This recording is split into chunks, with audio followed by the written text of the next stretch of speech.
Câți dintre voi, câți dintre cei din sală sunt părinți? Vă rog, mâna sus. Câți dintre cei din sală doresc să devină părinți? Oho! Oh, ce bine! Deci aproape toată lumea are legătură cu proiectul meu, sau proiectul meu are legătură aproape cu toată lumea, ceea ce mă bucură de spus. Sunt foarte entuziasmat și implicat în proiectul acesta nou, se numește tati.ro.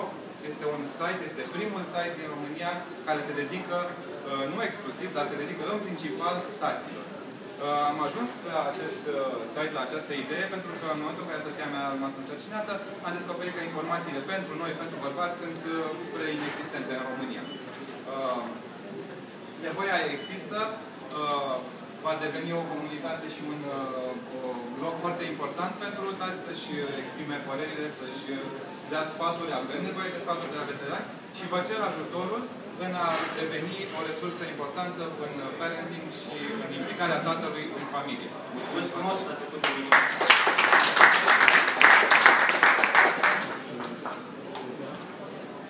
Hai că aici sunt întrebări schimb. Câți membri ai echipei sunt și câți au copii? Momentan, membrii echipei sunt 4. Activ cu articole sunt doar eu, pentru că aștept încă o filtrare, o moderare a articolelor celorlalți colaboratori.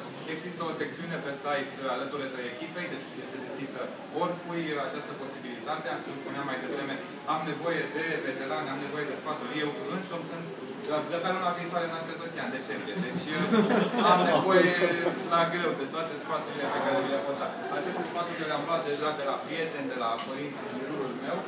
Am descoperit cu surprindere că un tată, oricât de dur, hardcore, motociclist și mai știu eu cum are pe telefon poze cu copilul și este foarte intuit, indiferent cât de dur se afișează el a fi. Și așa că echipa asta este deschisă oricui, poate oricine să scrie, orice părinte sau viitor părinte. Îmi doresc feedback cât mai mult pentru a reuși împreună. Mulțumesc mult de întrebare. Da, nu ai răspuns. 4. Am spus 4 și 3 niciunul. Toți. Toți au copii. Da, eu am încă... Nu, că a mai fost proiectat un proiect similar și niciunul nu avea copii din echipă. Nu. Eu, păi de-aia v-aș întreba pe voi mai întâi cine are copii și cine dorește să aibă, pentru că e clar că... Chiar la un...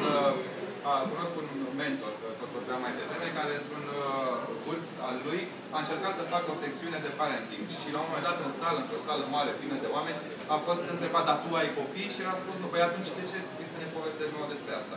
Eu nu aș fi pornit acest proiect dacă nu urma să am un copil, aia e clar, și nu accept în echipă oameni care nu știu despre ce vorbesc. Asta e clar de la alții. Mulțumesc la mult. Cum spuneam, foarte multă lume în sală care se pregătește sau dorește să fie părinte, deci cu siguranță mai sunt întrebări. Deci căutați furnizor de conținut sau altceva?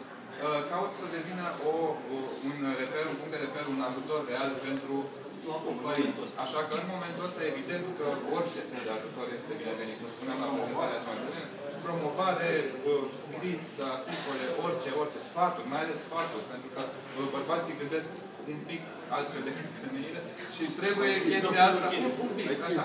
Și trebuie mai simplu, mai concis. Vă rog. Vreau să te întreb dacă valorizezi în un fel proiectul ăsta, adică e un business, am fost întrebat din prima, pentru că mai am proiecte, mărci.ro e unul dintre ele, magazin online și așa mai departe. Din fericire sau din păcate pentru mine, sunt un idealist, cum bine puncta colegul mai devreme. Din fericire, nu este la scop principal monetizarea. Însă există acolo. Este păcat să nu o folosesc. Opțiunile există. Ne-am dat seama de acest lucru la ultimul Baby Expo. Am ajuns acolo și am fost ignorat complet. Și am zis, băi, dar stai un pic că sunt un cheltuitor cel puțin la fel de mare ca soția mea, în familie. De ce sunt ignorat? M-am dus la unul dintre vânzători și am spus, băi, pentru bărbați ai ceva, că uite, mă arde bani în buzunar. Soția mea era pe undeva, se uita după, nu știu, șosețele și alte chestii și eu vreau să-mi cumpăr un baby monitor, un ceva din asta, un gadget. Și el zice, soția, pe unde ești? Bun, asta e atitudinea. Deci probabil că la un moment dat se va ivi posibilitatea să și monetizez proiectul și va veni de la sine chestia asta. Pentru că bărbații sunt și tații, sunt interesați foarte tare. Când își cumpără un scaun de mașină, ce-i cu isofixul, ce-i aia, să fie cel mai bun, să fie... Am un prieten care la al doilea copil, la diferență de 8 ani, la al doilea copil, nici n-a vrut să audă de vechiul scaun de mașină. Nu, păi s-au inventat alte șmecherii acum și mai dă o grămadă de bani. Deci, va veni cumva și chestia asta. Nu ăsta e scopul principal. Scopul principal este clar și sincer, ăla pe care l-am dorit eu. Am căutat întrebări, am căutat răspunsuri simple la întrebări simple și am găsit mii de pagini dedicate femeilor. Aș dori cumva să schimb chestia asta împreună cu voi. Am nevoie de ajutor, clar. Așa că... Ce relații cu forumurile despre copii? Într-o relație foarte... Despre copii.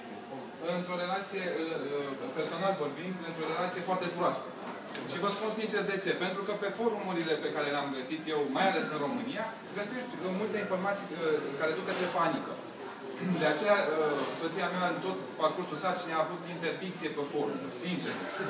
Pentru că acolo femeile, zic femeile fiindcă sunt majoritatea celor care scriu, uită să spună că și-au și rezolvat problema. Spun, doamne, am avut o problemă, mamă, să pierd copilul sau, Doamne ferește, o tâmpenie de genul ăsta și uită să spună că peste o săptămână s-a rezolvat. Și atunci găsești în forumurile de la noi multe întrebări deschise cu tentă de panică. Clar, cu tentă. S-a îmbolnăvit, mamă, o să moară, mai vin 2 fete și al meu a murit. Și așa. Și la sfârșit uită să spună, uite să dea sfatul, să dea decizia. Băi, s-a rezolvat cu aspirină sau nu știu, o să vă dau un exemplu.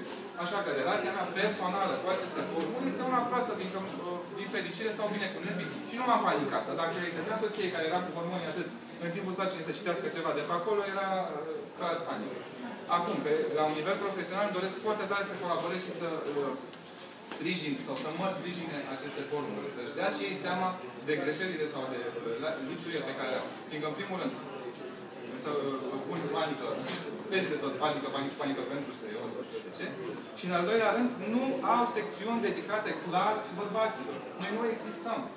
Am fost eu la un curs al... E foarte bine să devină o competiție. Cum spunea Chris mai devreme, mă bucur. Eu nu doresc să fiu singurul pe piață. Mă bucur că am fost primul și sunt primul. Dar nu-mi doresc să fiu singur. Cu cât mai mult, poate mai bine. Îmi doresc să fie avut parte de informații care să fie votate pentru cât de curând, să fie avut parte de ele ceva mai devreme. Nu niciodată de târziu. Revistele pentru bărbați, sunt în discuții, da. Sunt în discuții pentru că e clar local. Da. Okay. Vreau să te întreb, de ce crezi tu că bărbații care nu sunt părinți, tați, ar putea contribui cu ceva conținut pentru site-ul tău? Pentru că site-ul meu se numește tati.ro, adică este destul de simplu și evident subiectul. În momentul în care eu am întrebat la începutul discursului meu 2 chestii. Am întrebat dacă ești părinte sau dacă te pregătești să devii părinte. Dacă te pregătești să devii părinte, sigur că da, ești binevenit, poți să spui pe forum sau chiar și în echipă temerile sau ce ai dorit să afli de la ceilalți.